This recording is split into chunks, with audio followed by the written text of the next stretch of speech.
What's the business, everybody? Shalom, everybody. What's up?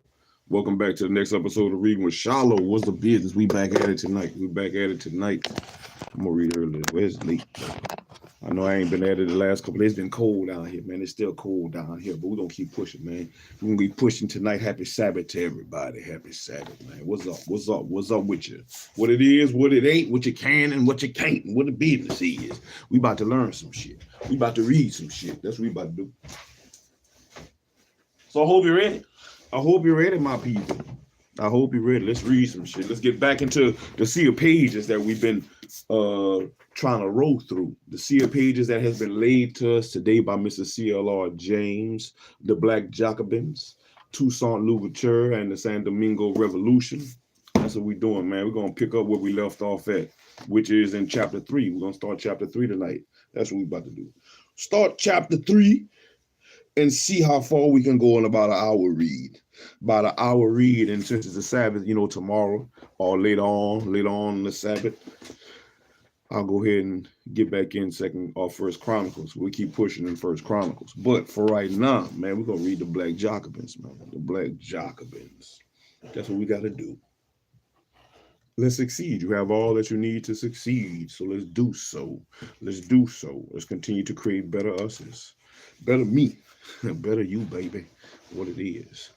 So, hey, man, it's a Sabbath. So, I'm gonna get to reading it. But even though I'm gonna get to reading it, we're not gonna really do a lot of shit. We ain't gonna go heavy tonight. We're not gonna go heavy on the routine. Work your body, work your mind, work your body. We're not gonna go heavy in that because it's a Sabbath. So, we just gonna work our body a little bit.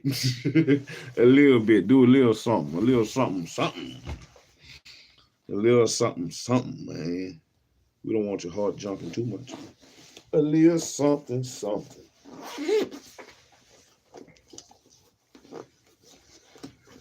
25 things, because I'm ready to read. I'm not trying to be here all night on the humbug. 25 things. Give me 25 things. That's what I ask of you. 25 light things. Clap your hands, something.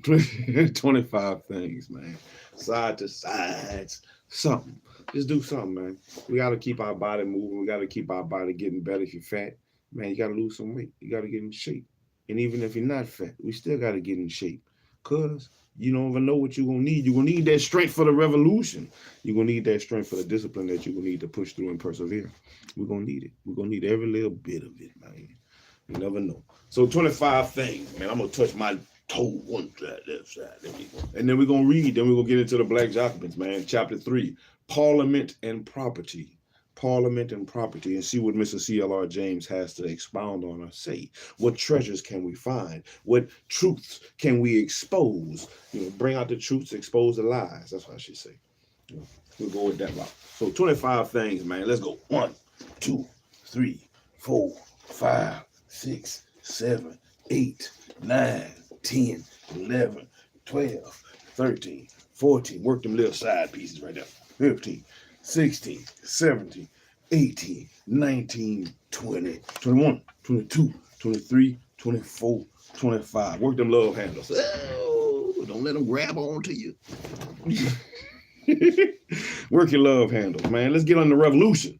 Let's get in the revolution, man. When you come on in, like, comment, subscribe, share, tell your people, man. SHILO out here reading shit, man. Put something in the chat. Let me know where you're from. Shalom, hi, something, man. Let me know the chat working, man. We're going to push through. We're going to push through. Men and women. Men and women that come on in, man. Shalom. All right. There's been a lot of battling going on.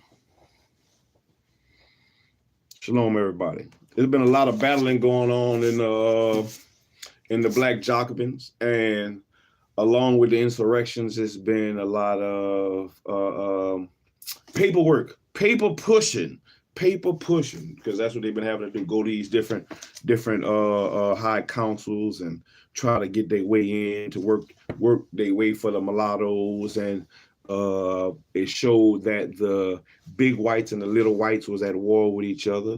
I don't know. I don't eat that shit. I don't eat chitlins. You shouldn't eat them either. The Most High say that swine is bad for you. But a revolution is good for you. And if we can take the examples that Toussaint did and some of the other brothers did, then we can start the revolution that we need to start in our minds, because that's where it starts first. The revolution start in your mind first, man. No, cook a good pot of gumbo though. Oh yeah, chicken sausage gumbo, which you need for the hot weather. I mean, for the cold weather. For right now, gumbo weather. So here we go. The revolution. What would you do? What side would you be on in the revolution? Because you're in the revolution right now. It's a battle right now. It's a battle for your mind. It's a battle for your children. It's a battle for you right now. What you gonna do? Which side are you gonna stand on? Hopefully, it's something that we can learn and grow from in this to help us choose a side, to help us stand more firmer in our positions that we want to uphold. So, this is episode 7. Welcome everybody. Episode 7 of Reading with SHILO, the Black Jacobins by C.L.R. James. This is chapter 3, Parliament and Property. Without further ado, let's roll. Whatever. And also, if this is your first time, to the channel, welcome. And whatever words I don't know, I will look them up. Whatever words I don't know, I will take the time to look it up. If it sounds wrong to me, I might have to use a terminator. I'm going to take the time to look it up. Damn right. A real Israelite, not a fake one. Anyway. Chapter 3, Parliament and Property. Nearly all of the Creoles in San Domingo donned the red cockade, and foremost among the agitators being those planters most heavily indebted to the maritime bourgeoisie. The militia was transformed into a national guard in imitation of the National Guards of Revolutionary France. And the colonists gave themselves striking uniforms and military decorations, christened themselves captains, brigadiers, and generals. They lynched the few who openly opposed them, and having no enemy to fight against, they invented some.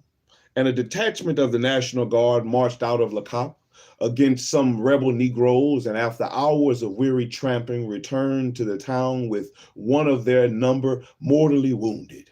Not by the revolting Negroes, they were none, but by the bullets of his own companies or companions. Friendly fire, friendly fire.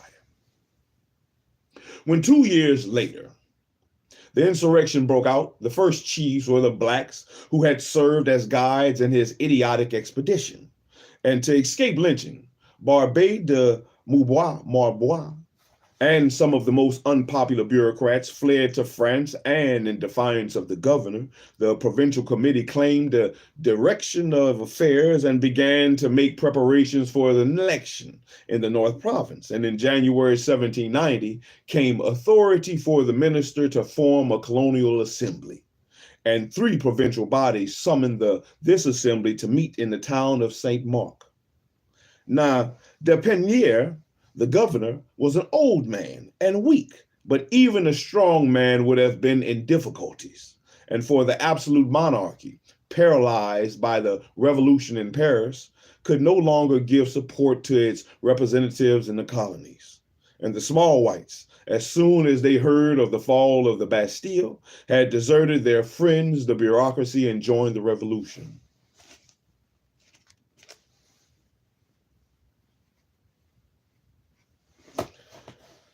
There was only one hope for the bureaucrats, the mulattoes, and the governor instructed the commandments of the districts to adopt the new attitudes toward them.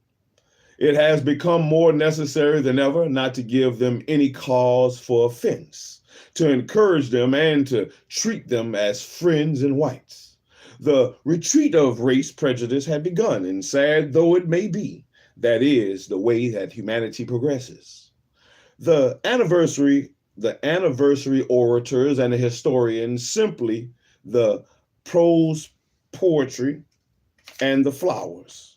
And the plan succeeded admirably, and the mulattoes, in the sheer self-defense against the murderous violence of the small whites and the revolutionaries, everywhere supported the royalist bureaucracy and military. greed fortified prejudice, and the beginning of the agitation when the rich whites controlled the movement. They had made overtures to the rich mulattoes, but the entry of the small whites changed this completely. The fiery and heavily indebted politicians who were now leading the revolution in San Domingo and propertyless small whites wanted to exterminate the mulattoes and confiscate their properties. The whites were only 30,000, and the mulattoes and free blacks were about the same and increasing at a far greater rate than the whites. Embittered by the persecution they called the whites intruders and themselves nationals, the revolutionaries spread it that unless the mulattoes were held down, they would soon outnumber the whites and drive them out of the colony. And now the mulattoes had joined the counter-revolution. Near the end of the year came the news of the mulattoes' success in Paris, and on October 22nd, the National Assembly had received them. And the president, in reply to their petition, had said that no part of the nation would appeal for its rights in vain to the assembled representatives of the French people. And on December 4th, one of the leading lights of the revolution at that time, the Count Charles de Lameth, in revolutionary enthusiasm, uttered the famous words, "I am one of the greatest proprietors in San Domingo, but I declare to you that I would prefer to lose all I possess, rather than violate the principles that justice and humanity have consecrated. I declare myself both the admission of the half-caste and into the administrative assemblies and for the liberty of the blacks, and not only political rights for the mulattoes, but the abolition of slavery." The news of this drove white San Domingo to fury. And how could they know that these words were merely spoken in the Pickwickian sense, and that Lameth, a right-wing liberal, would be one of the most tenacious enemies of both political rights for the mulattoes and abolition? They began to terrorize the mulattoes, and Lacombe, a mulatto, claimed for his people social and political rights. And the whites of LaCoppe hanged him on the spot. Man, they got to that ball. The whites of LaCoppe hanged him on the spot, giving the reason that in heading his petition, in the name of the Father, of the Son, and of the Holy Ghost, he had departed from the established formula.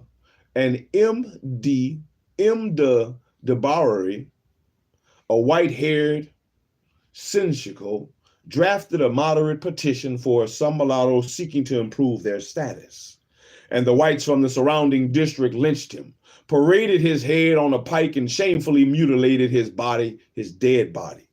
And leaders in this terror were the small whites, the managers and stewards of the plantations, and the mass of the townsmen. In some parishes of the North, white planters had summoned the mulattoes to the primary assemblies, and the small whites refused to have them. And their example gradually spread to the country, where these small whites enjoyed sitting in assemblies for which the wealthy colored proprietors were excluded.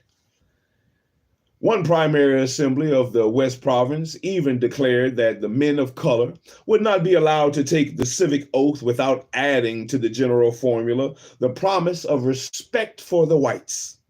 And the mulattoes of Artibonite and the Verities, rich and numerous, refused to take any such oath and issued the call for the insurrection to their brothers all over the island. The whites summoned all their forces, and the rising petered out. But at this, the richer planters were thoroughly frightened, and the mulatto chiefs fled, and there were only a few arrests. And despite the shrill clamor of the small whites, and the rich planters attempted no reprisal.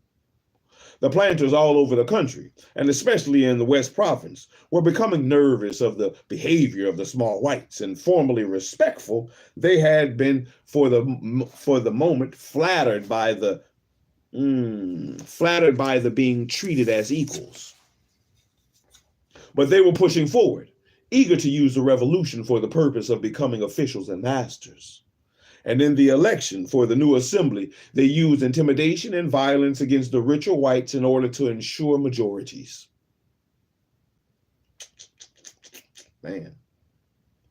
The rich planters began to look more like the hitherto hated royal authority and towards a compromise with the other caste of slave owners, the rich mulattoes. San Domingo had received the news of the fall of Bastille in September, and now, barely 6 months after, in face of the revolutionary small whites, the extreme revolutionaries in the colonial assembly, wealthy San Domingo was following the bureaucrats and drawing nearer to the rich mulattoes. God had undoubtedly made the black blood inferior to the white. The exclusive was a monstrous imposition, and the bureaucracy was a burden. But these owners of hundreds of slaves were already prepared to turn a blind eye to these country-old tenets of their caste in face of the dangers they saw ahead. The Colonial Assembly, says Deschamps, sincerely believed itself to be a miniature constituent assembly. But the coarse San Domingo whites had no spark of that exalted sentiment which drove the revolutionary bourgeoisie elsewhere to dignify its seizure of power with the Declaration of Independence or the rights of man, which we read in we went over the rights of man in the other slavery book, Slavery in the Caribbean from 1789 to 1804. They wasted no time, but struck blow after blow at the exclusive, repudiated the control of the National Assembly, and acknowledged allegiance only to the king. But here their troubles began. And the Assembly of the North Province was composed chiefly of lawyers and LeCoq merchants who represented a great financial and commercial interests of the maritime bourgeois. For them, any break with France would have been ruin, and under this new constitution, the men of St. Mark would have had the last word on the millions of francs they owed to France. And when the Assembly of St. Mark passed the decree condemning the usury of the merchants and lawyers of LeCoq, the Provincial Assembly of the North, of course, on the highest grounds of patriotism, broke with St. Mark instantly, withdrawing its members. But although they were opposed to the Assembly of St. Mark, the men of the North Plain were themselves bourgeois, linked to the maritime bourgeois of France, and therefore supporting of the revolution and the enemies of the royalist bureaucracy.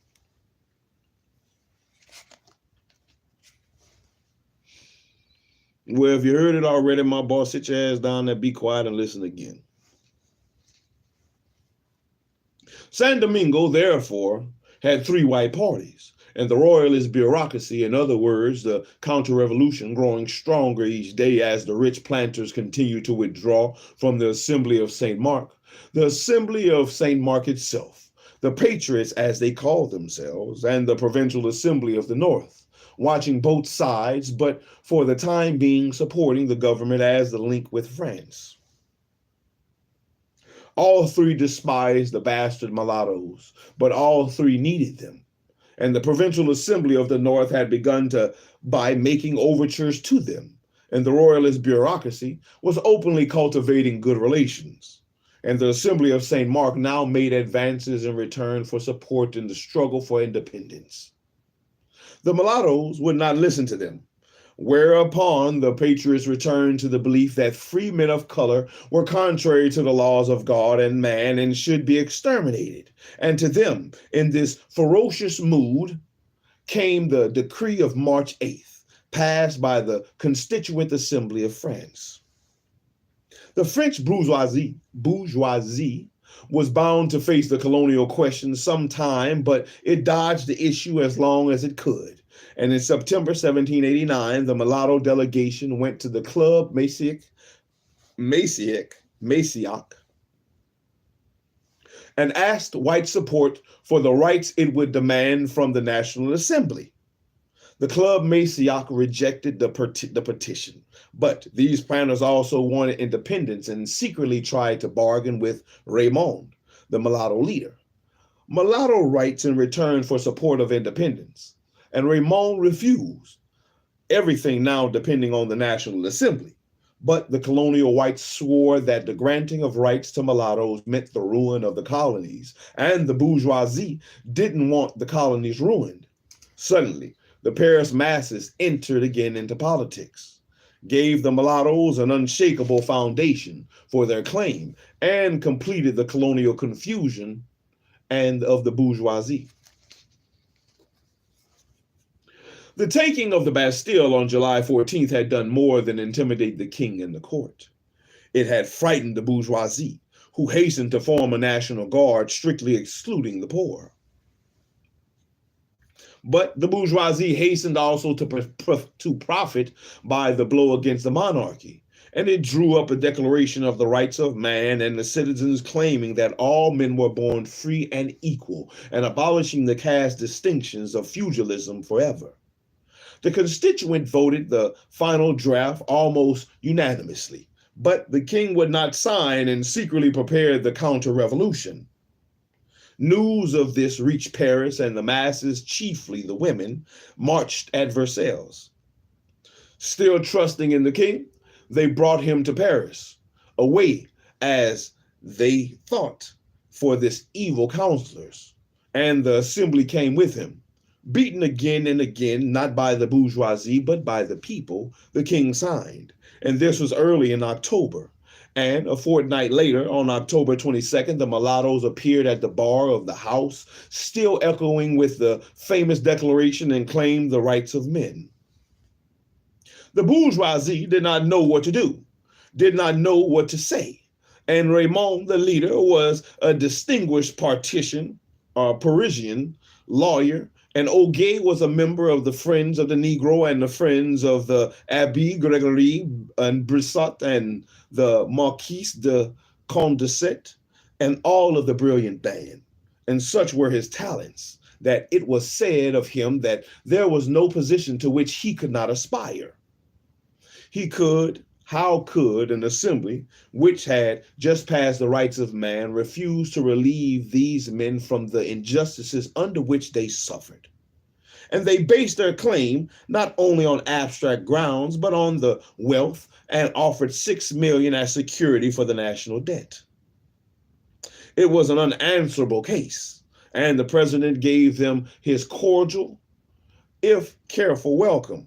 But the colonists in Paris would have none of it, and they threatened the bourgeoisie with the specter of a slave revolt on the one hand and on their own independence on the other.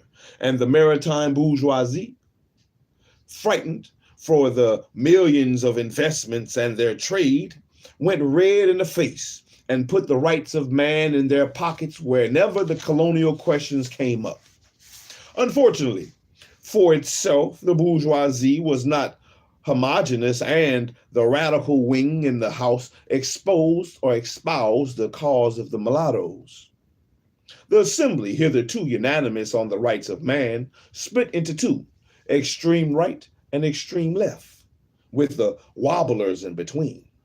Now on the right were the colonial deputies and absentee proprietors, the agents of the colonists, and the representatives of the maritime bourgeois, with all of the ramifications. The colonists were seeking independence, or to at least a large measure of not autonomy, in order to break the exclusive and rid themselves of the royalist bureaucracy.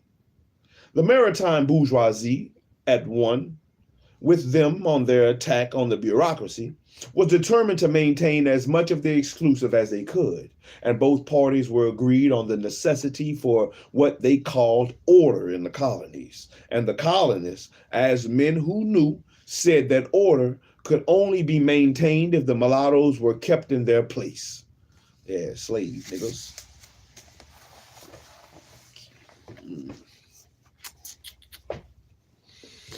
In the assembly, the colonial deputies said as little as possible and abstained from all resolutions, delayed every discussion dealing with the colonies, and accused the Friends of the Negroes of serving foreign interests, and denied that mulattoes and free Negroes suffered grievances, and promised that all of the grievances of the mulattoes and free Negroes would be redressed in colonial assemblies.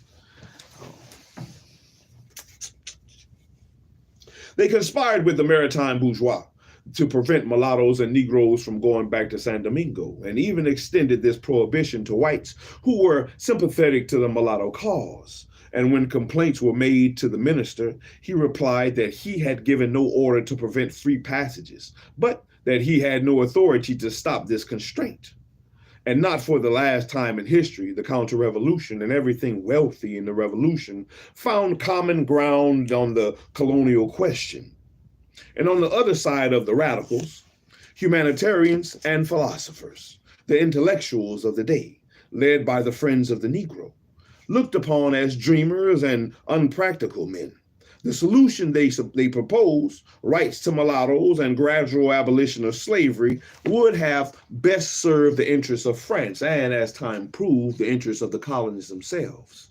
But when did property ever listen to reason except when crowd cowed by violence? Yep, violence only respects violence.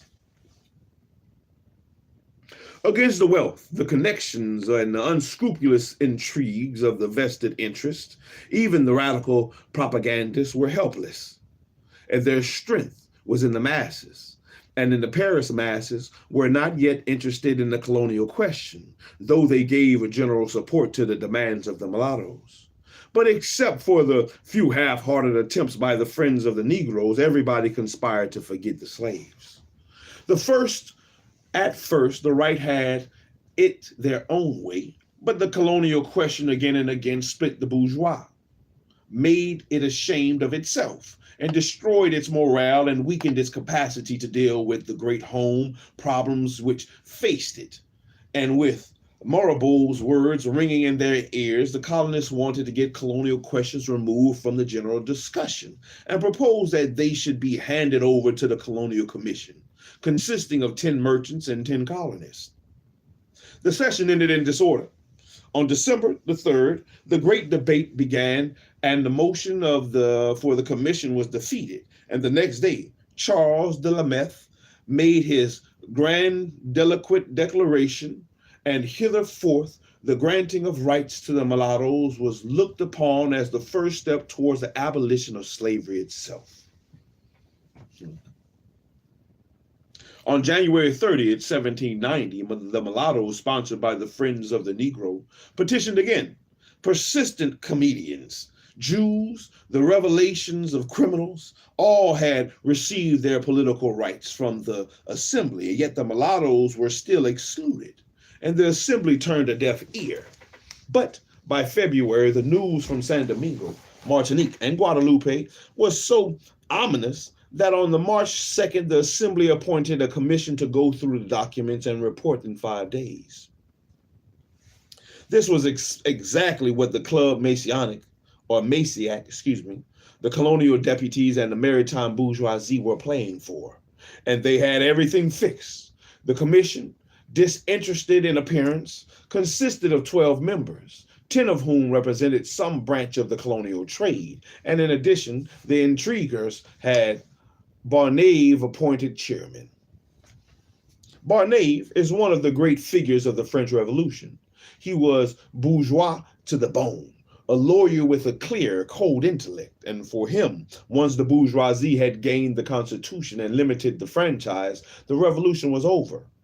Like the good bourgeois, he had an immense respect for royal and noble blood. He was intimate with the Lemets and lived in their house, and through them, he was in close relationship with the absentee landlords and noblemen of the Club Messiac. The Club Messiac could have got no better advocate, and Barnave was a skillful debater and popular. There still hung about him the revolutionary reclaim of a few passionate words about those who had died in the days of July. And the Club Messiac had its eye on him for a long time. And in February, the president of the club sent Barnave a memorandum on the colonial question that Barnave had asked for. And thus it was that, appointed on March 2nd, he had his report ready, and he had his report ready by March 8th.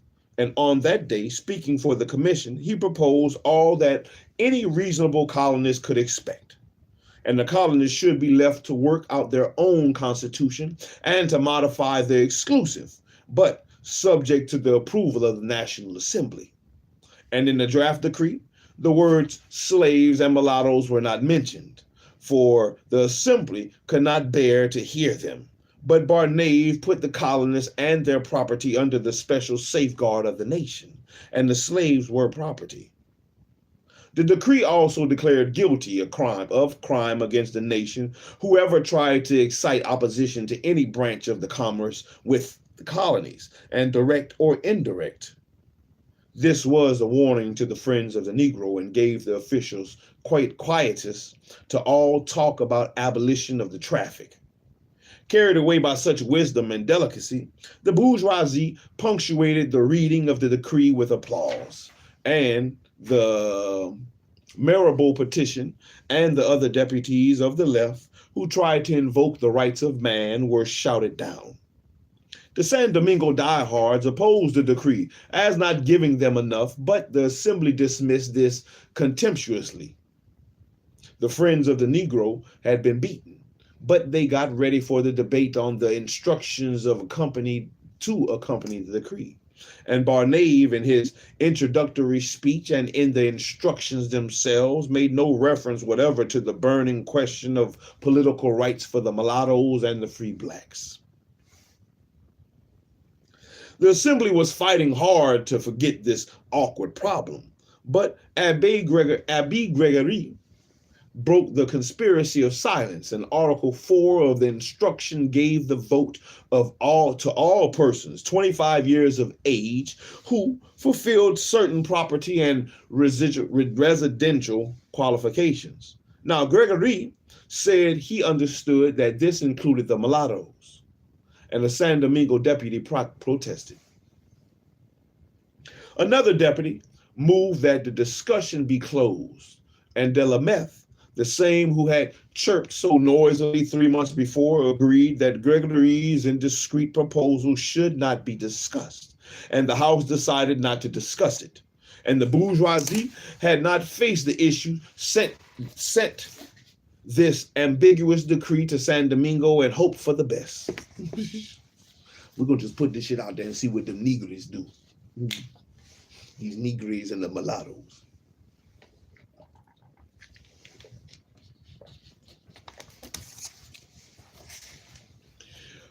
The decree of March 8th brought roars of rage from the revolutionaries of St. Mark, and Article 4 said, persons, and they proved that mulattoes were not persons. If persons meant men, then the decree included slaves, and to give rights to these mulattoes would be signing their own death warrant. For these friends of the counter-revolutionary bureaucracy would swamp a new assembly, and they swore that they would never grant political rights to a bastard and degenerate race, and launched a new terror against the mulattoes. But the bureaucrats were taking courage, and many deputies of the St. Mark's themselves were dropping away. Indignant at the pretensions of their fellows and fearful of the consequences. Of the original 212, less than half remained, and feeling their support growing, the Royalists decided to finish with the revolution in San Domingo, and the Maduit, commander of the troops, marched against the Patriots, and the Assembly of St. Mark had no force on which it could depend. In the harbor of Port-au-Prince was a ship of Leopard, the crew of which had been won over by the Patriot Party by the municipality.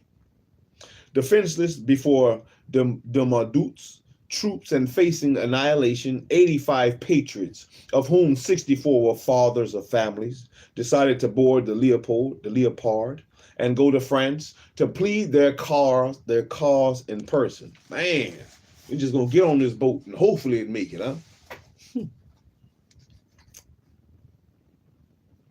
The bureaucracy, wearing the royalist whites cockades, remained for the time being masters of the field, and all the parties decided to wait on what France would say.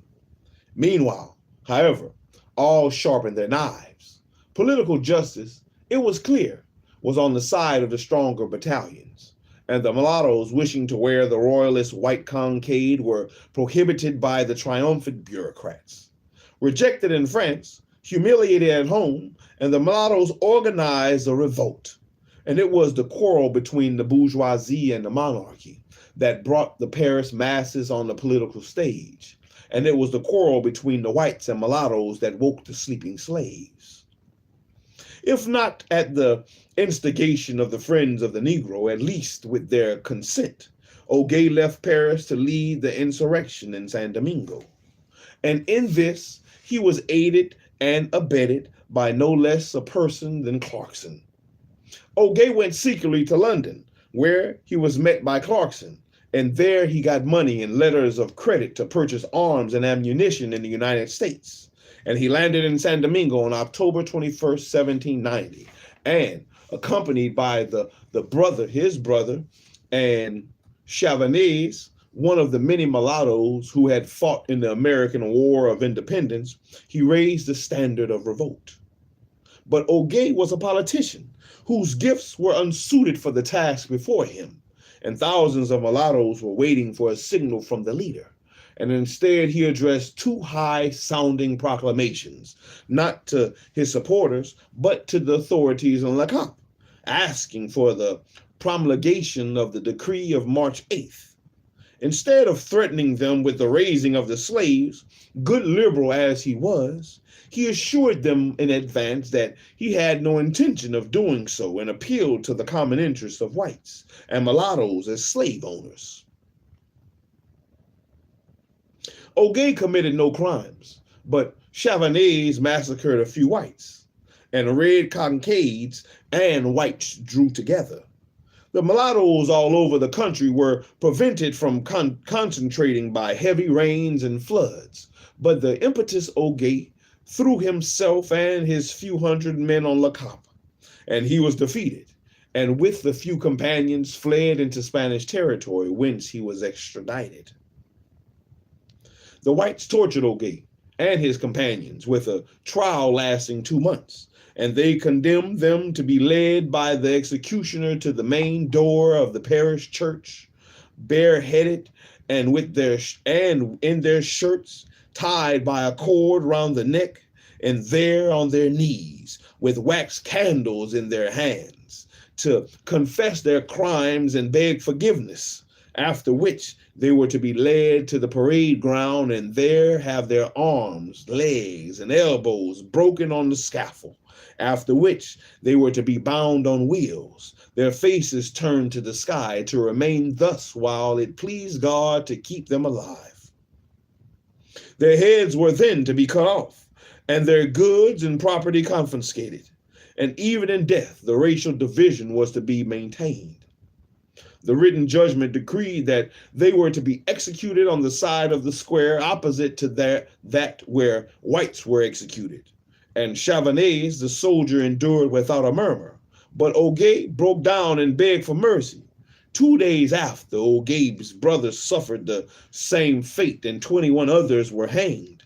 13 were sent to the galleys for life. And the whole provincial assembly of the North attended the executions of state.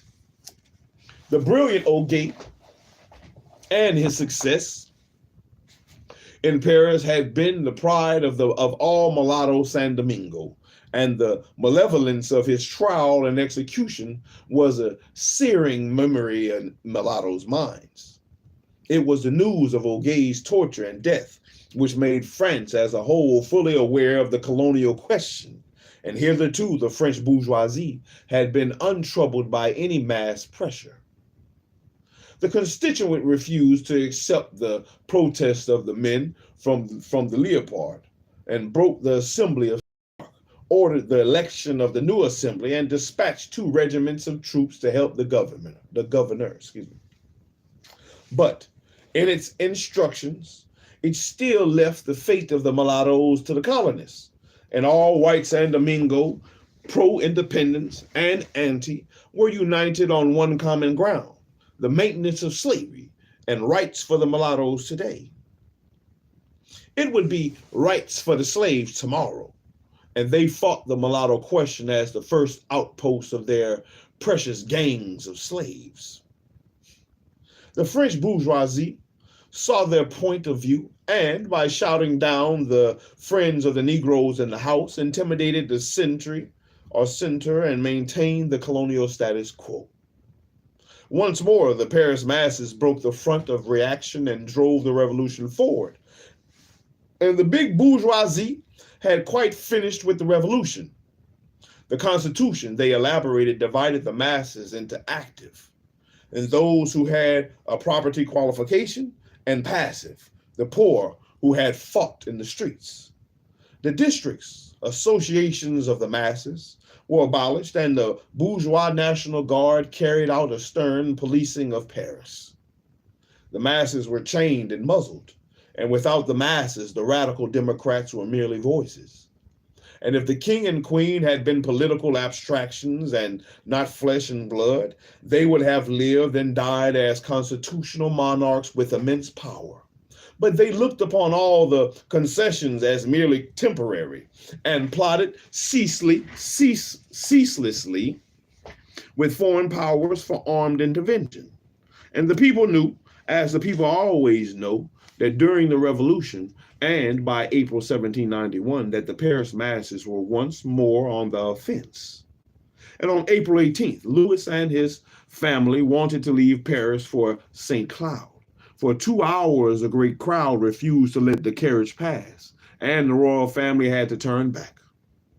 In this turbulent days came the news of Ogé's martyrdom, and Paris and the firmament greeted it with the revolutionary rage. And soon the tragedy with Ogé as hero would be played to the crowded houses.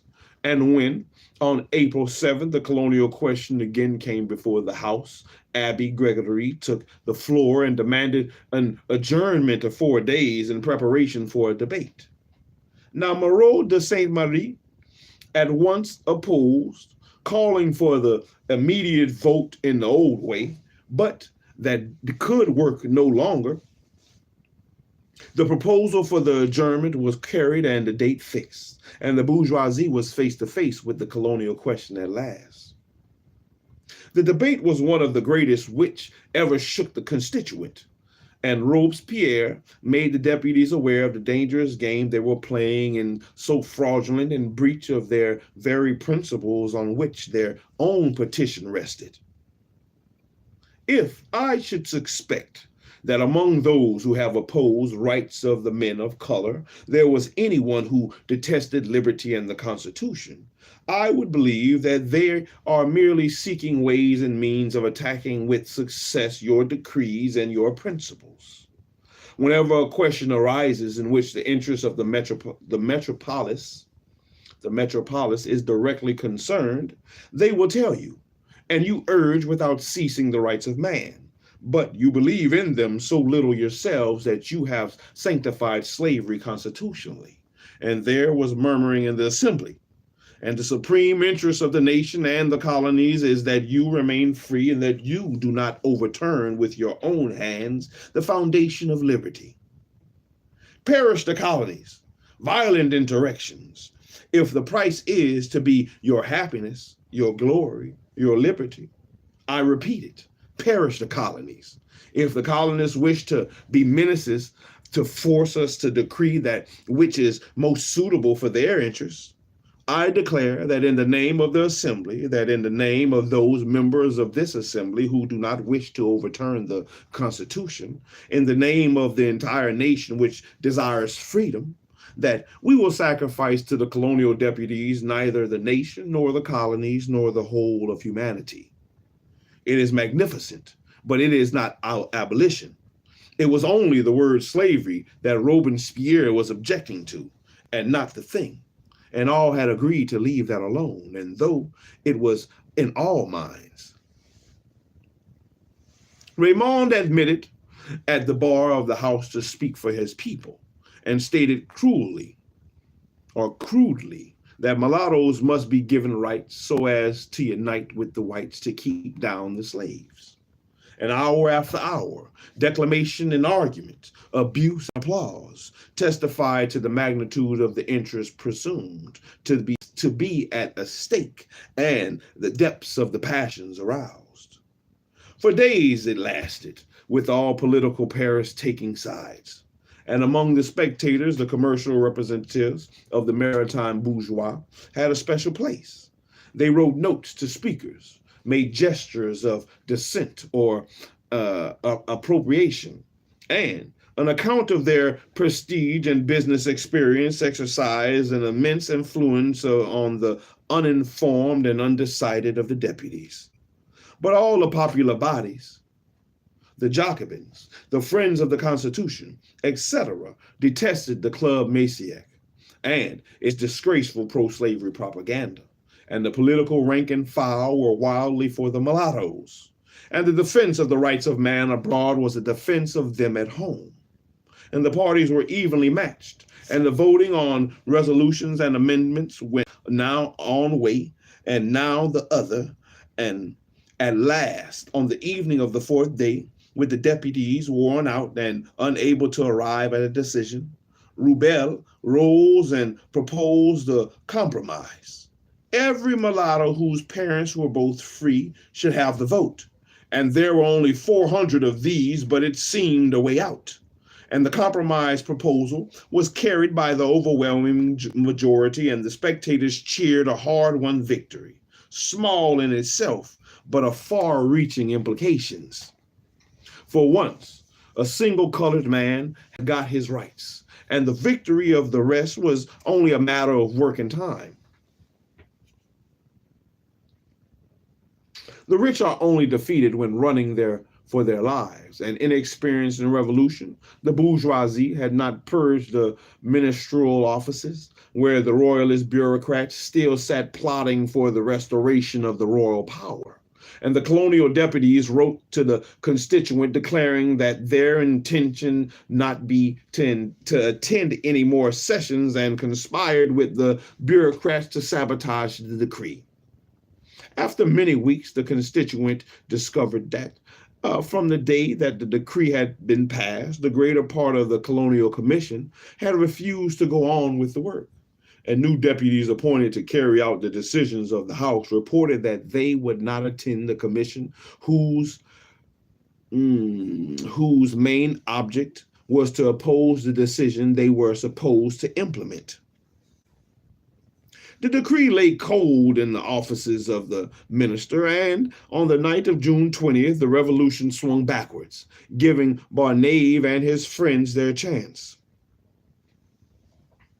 Louis, having completed his plans for invading France, at the head of the European counter-revolution, fled to Varnes, leaving behind a document in which he repudiated the constitution he had sworn to obey.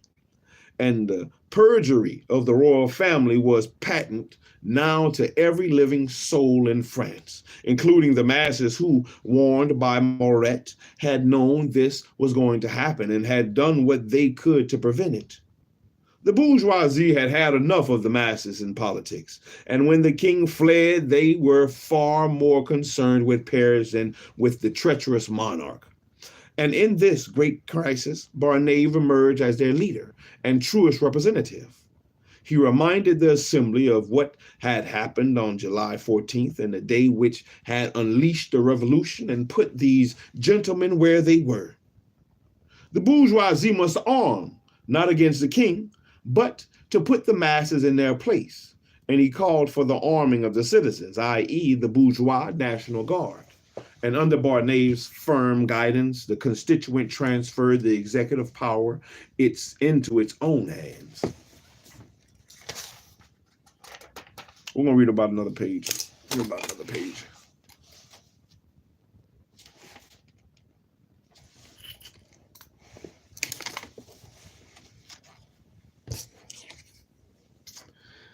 If the people had been guarding Louis, he would never have gotten away. And now it was the people who caught him before he could make contact with the enemies of his country. and Barnave was sent as one of the commissioners to bring him back to Paris. And this characteristic bourgeois offered his services to the queen in the coach. A deputy threw out the phrase, "The king and the royal family have been abducted," and the constituent preferred the people to believe that the king had gone against his will, and the radicals tried to protest, and the constituent would not listen and followed Barnave.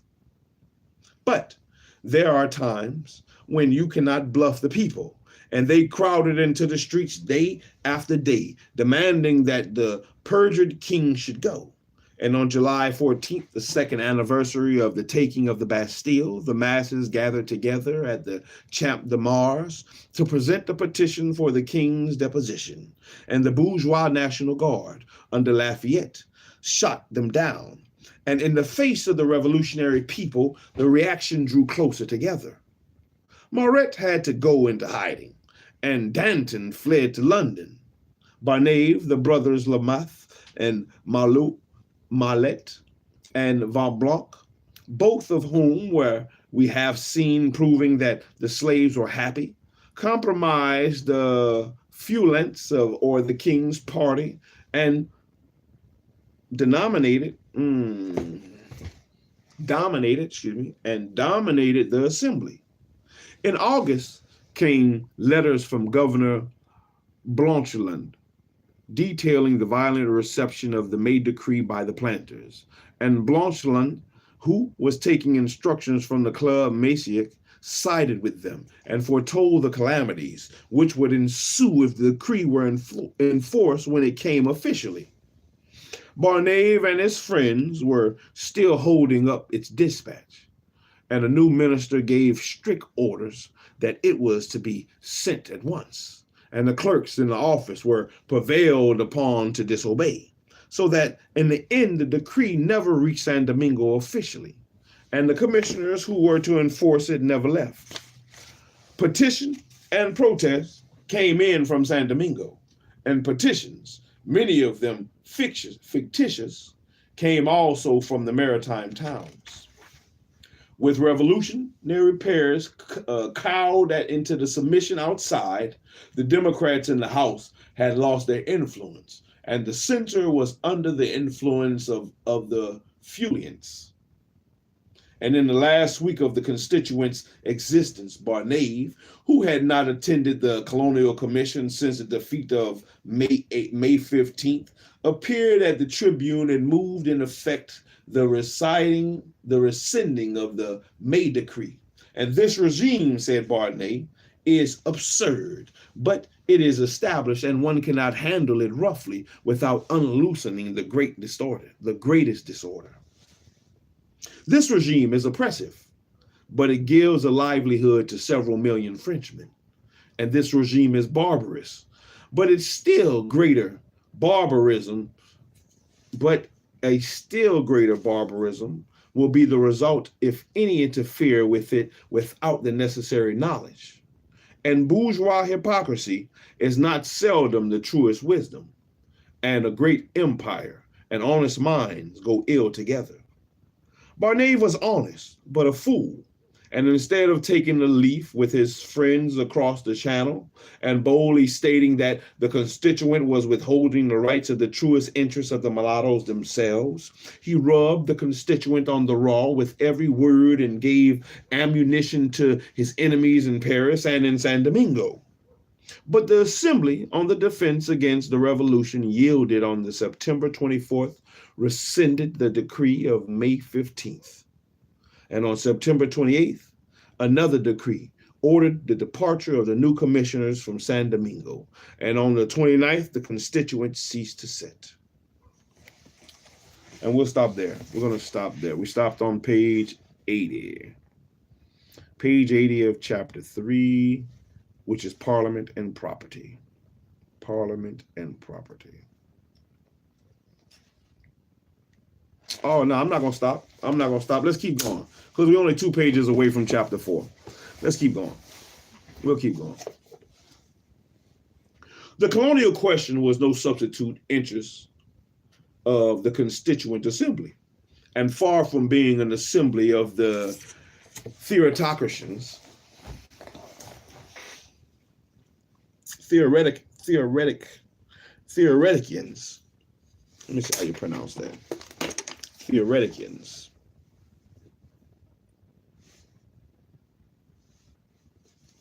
Theoreticans. Theoretical. Here's the definition of theoretical.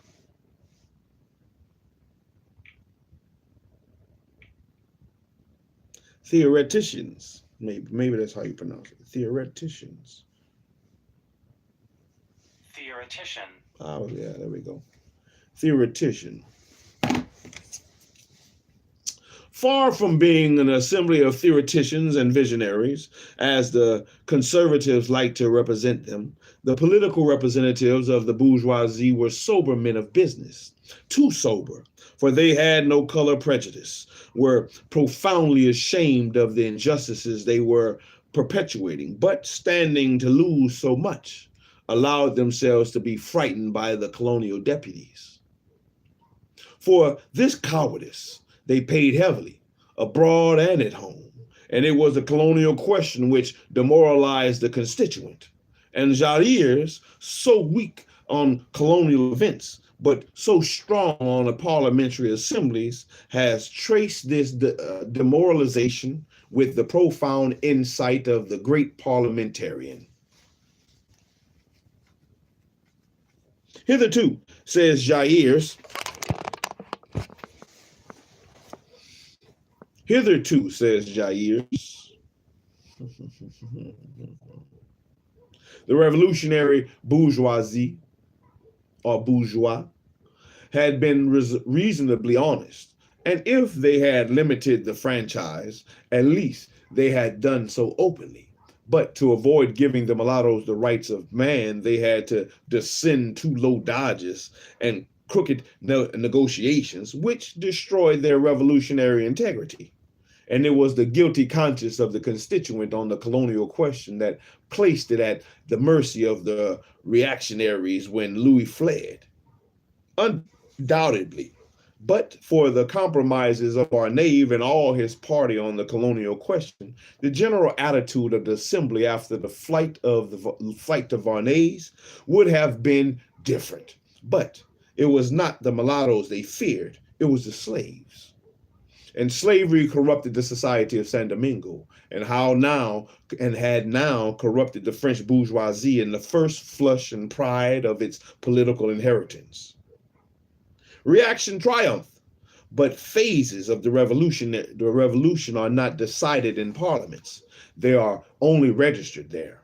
And the radicals were concentrated their forces in the Jacobin Club, which had led the revolution to its conclusion. Barnave and the Lamettes had long been oracles of the club, but on the day after the constituents ceased to sit in the club, expelled them for the part they had taken in depriving the mulattoes of the rights of man. The breach, imminent since the massacre of the Champ de Mars, was now open. And meanwhile, what of the slaves? They had heard of the revolution and had construed it in their own image. And the white slaves in France had risen and killed their masters, and were now enjoying the fruits of the earth. It was gravely inaccurate, in fact, but they had caught the spirit of the thing in liberty, equality, fraternity. Before the end of 1789, they were rising in Guadeloupe and Martinique. And as early as October, in Fort Dauphin, one of the future centers of the San Domingo insurrection, the slaves were stirring and holding mass meetings in the forest at night. And in the South Province, watching the fight between their masters for and against the revolution, and they had shown signs of unrest. At an isolated plantation, there were movements. All were bloodily repressed. All were bloodily repressed. Revolutionary literature was circulating among them, but the colonists were themselves giving a better example than all of the revolutionary tracts which found their way to the colony. De Wimpfen asked them if they were not afraid to be perpetually discussing liberty and equality before their slaves. But their own possessions or their own passions were too violent to be restrained, and their quick resort to arms, their lynching, murders, and mutilations of mulattoes and political enemies were showing the slaves how liberty and equality were won or lost. You must fight. You must fight, baby. You must fight. I said the revolution starts first in your mind. You have to see it in your mind and then take action upon it.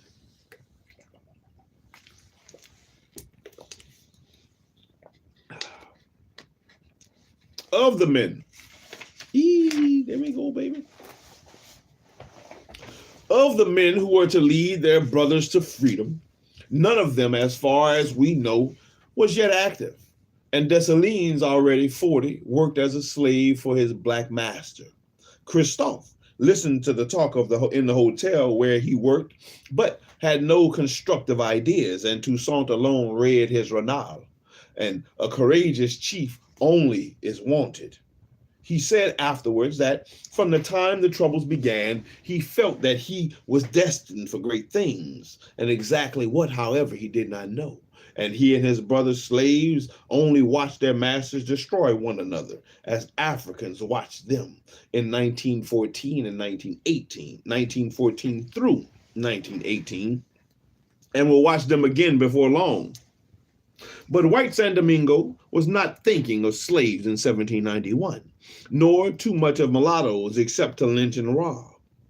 The weakness of the government had unloosed the rivalries of great whites and small whites. And around the slogans of liberty and equality, white cockades and red fought for supremacy, with the special violence of slave owners and the ardent temperament of the tropics. In March, 2 regiments of soldiers were due in San Domingo to assist the government to keep the patriots in order, and the inhabitants of Port-au-Prince prepared elaborately to win them over from the royalist government. And they opened the cafes to them, greeted them with music and dancing and unlimited foods and drinks, and told them that the government was the counter-revolution, as indeed it was. And the soldiers refused to obey their commanders and the governor, and joined the Patriot Party. And de Mardout's own soldiers, hitherto loyal, under the crossfire of the population and the new arrivals from France, were caught up in the revolutionary ardor.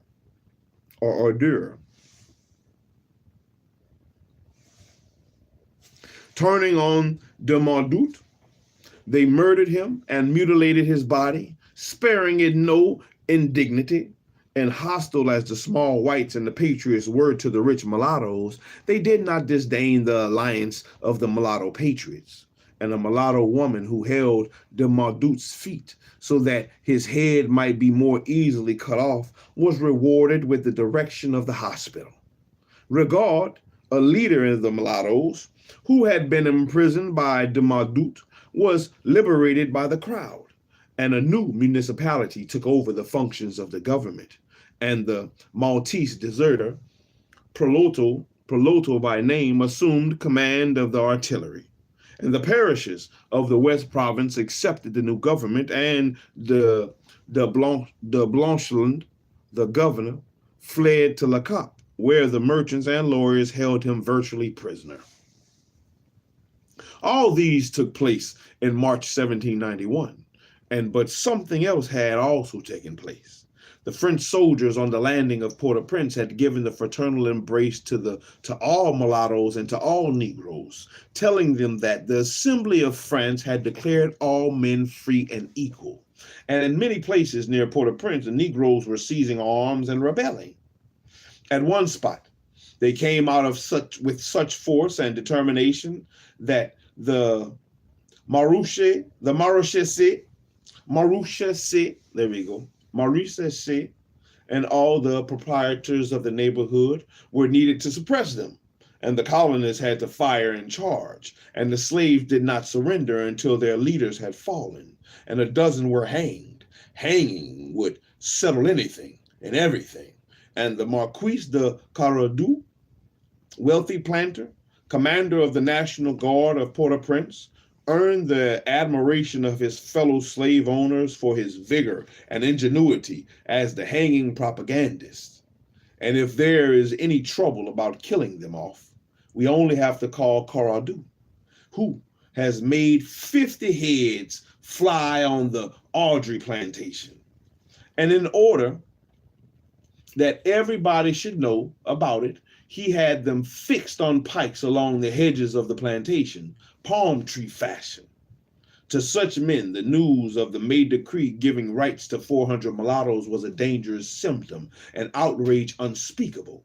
They lynched mulattoes. They stamped upon the French flag. They adjured France. They could not mention France or Frenchmen without oaths and curses. And the new assembly, which was to replace the broken assembly of St. Mark, met at Leogin in early August and passed a series of resolutions designed to ensure independence. In order to be nearer to the center of affairs, the members decided to transfer to Lecomte, where the governor was, but some of the deputies never reached them and never reached there, being killed on the way by the revolting Negroes of the North. And these, luckily for themselves, had no deputies in Paris listening to parliamentary promises and weakening their will. Neglected and ignored by all the politicians of every brand and persuasion, they had organized on their own and struck for freedom at last. Freedom at last. And that was chapter 3. That was chapter 3. Chapter 3 was Parliament and Property. Parliament and Property. We'll come back next time with chapter 4. The San Domingo Masses begin. The San Domingo Masses begin. They read pretty good tonight. We rode pretty smoothly tonight. More fire. If you don't want to hear, you can always go somewhere else, my boy. Go somewhere else. And let your more fire ass get burnt up down.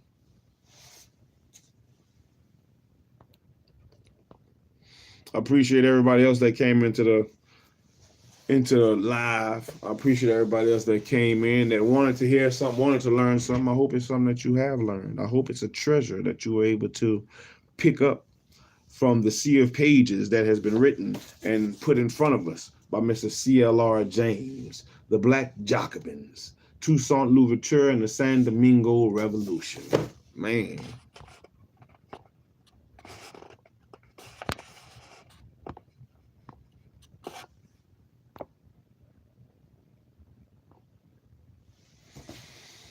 We're going to keep pushing, man. One book at a time. One book at a time, one episode at a time, man, until we find the treasures and until we see what we can learn and grow from in each of these books, man. This will be book number 27.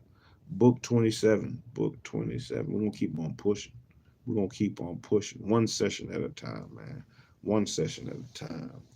Hey, like, comment, subscribe, share, tell your people, man. SHILO out here reading shit, doing shit, learning shit. We trying to be better than we was yesterday. We going to be better. We have all that we need to succeed. You have all that you need to succeed. We just have to do so. Just have to use what you have. We have to do so. Succeed. Succeed at little and then succeed at big. That's what they were doing in here. They were succeeding at little, trying to succeed in the parliament first, while also in the same time trying to succeed at the insurrections and the revolts in the islands, whether it had been on Jamaica, Guadeloupe, or San Domingo, or even Martinique, Saint Martinique. They were all trying to succeed, and they did. And within their succession, they succeeded to become their own place. Haiti. Haiti. Man, it is what it is. It's cold at night. Oh, man, I think it's still 21 degrees outside out here. It's cold down here. Cold for Louisiana. Cold for this. Oh, man.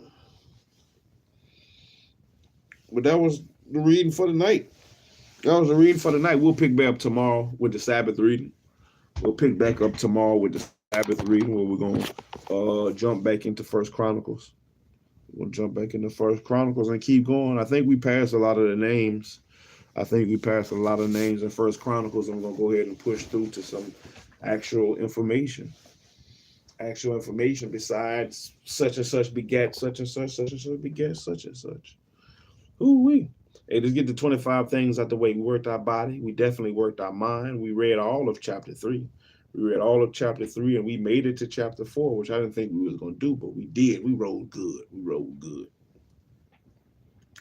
Do 25 things. I'm going to get back 25 light things since it's the Sabbath. 25 light things. Oh. Oh. Touch your toes.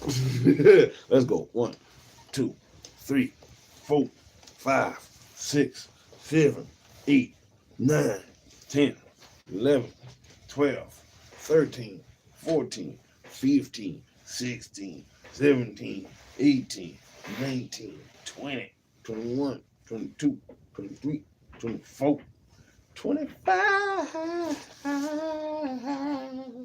25. 25 of them things, man. 25 somethings. 25 something, man. Just do 25 something. That's all I asked. And it don't have to be like 25 light things today. We ain't doing no push-ups or nothing like that today.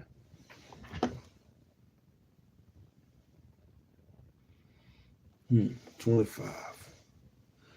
We went over the hour. But I thought it was necessary since we was just only 2 pages away from chapter 4.